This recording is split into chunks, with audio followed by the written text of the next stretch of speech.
Hi everyone, welcome to week 2 of your Law and Ethics for Pharmacy Technicians course. This week we are covering Chapter 2. Just a quick note for those of you who may have joined the course late. Chapter 1 was what we covered in week 1, and your assignment and your quiz are still open for that chapter. So please make sure that you go in and complete those before you try to move into Chapter 2. It'll just make things go a lot easier and smoother for you. But everything is still open. You don't have to make any special requests or anything like that. So make sure you go in and get those taken care of right away. The only thing that does close at the end of each week are the discussion posts. So just make sure that you keep that in mind.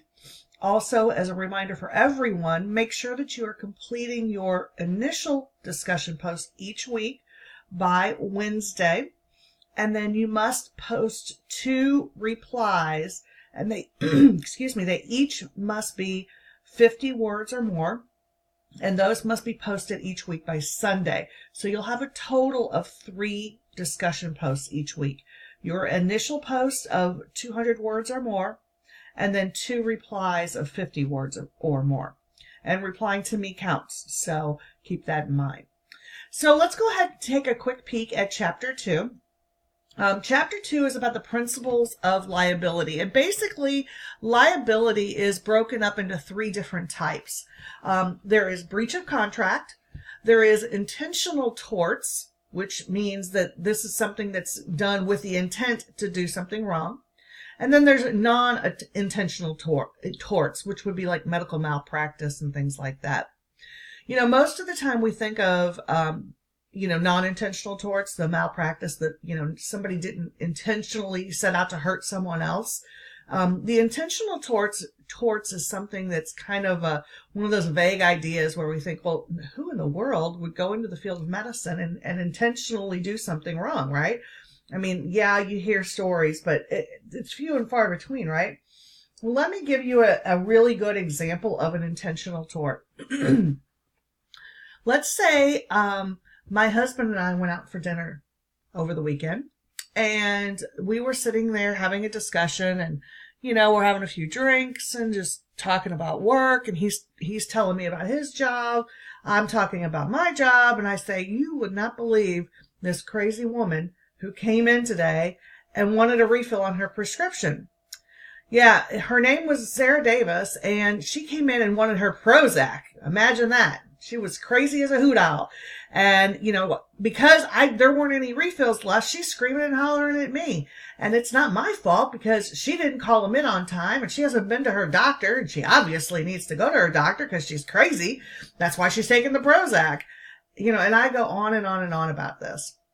And come to find out, the people in the booth behind me is the husband of Sarah Davis and a business partner of his.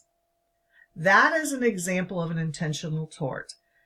I intentionally talked about something that I should not have, and in that case, it would fall into that bucket.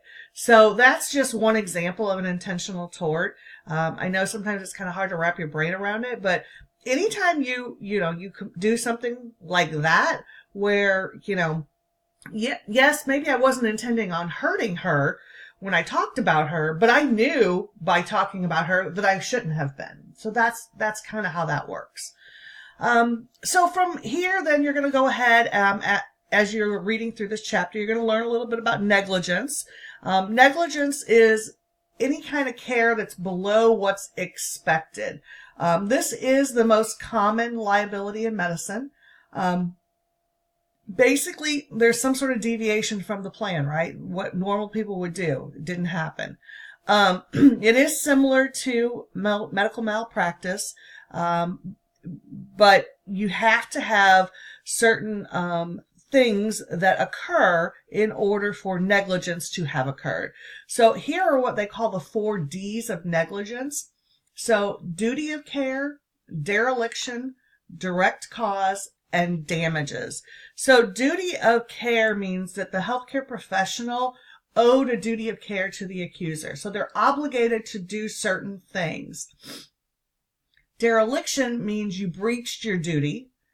And then direct cause means that the breach of care was a direct cause of the patient's injury. And then, of course, damages, that there's a legally recognized injury to the damage. So those are all part of negligence. And then malpractice is when a patient is treated in an improper or negligent manner that results in injury, damage, loss, or death. That's referred to as malpractice. And malpractice also covers things that are unethical. There is malpractice insurance. You can get it for yourself, and then a lot of times facilities will have it as well. So, you'll want to make sure that you look at anything regarding that once you are hired by a facility, whether or not you're covered by that type of thing. Then the book is going to go on and talk about the insurance, how the lawsuits work, things like that. Then they're going to look at breach of confidentiality this week. Basically when, you disclose protected health information, the HIPAA stuff. So it's typically considered a non-intentional tort. Obviously, my example was intentional, right? But this would be something where, maybe you forgot to, close your computer down before you left. Things like that could actually fall into this. And then there's going to be issues around the intentional infliction of emotional distress.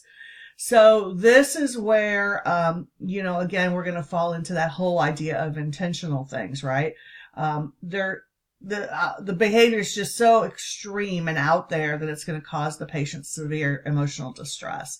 And again, you don't get into that a lot, but it is possible, right? And then they're going to talk at the very end of the chapter about the statute of limitations. How long do people have to come back and say something happened? So as you're going through this week's material, if you have any problems or questions, please make sure that you are reaching out to me, and have a great week.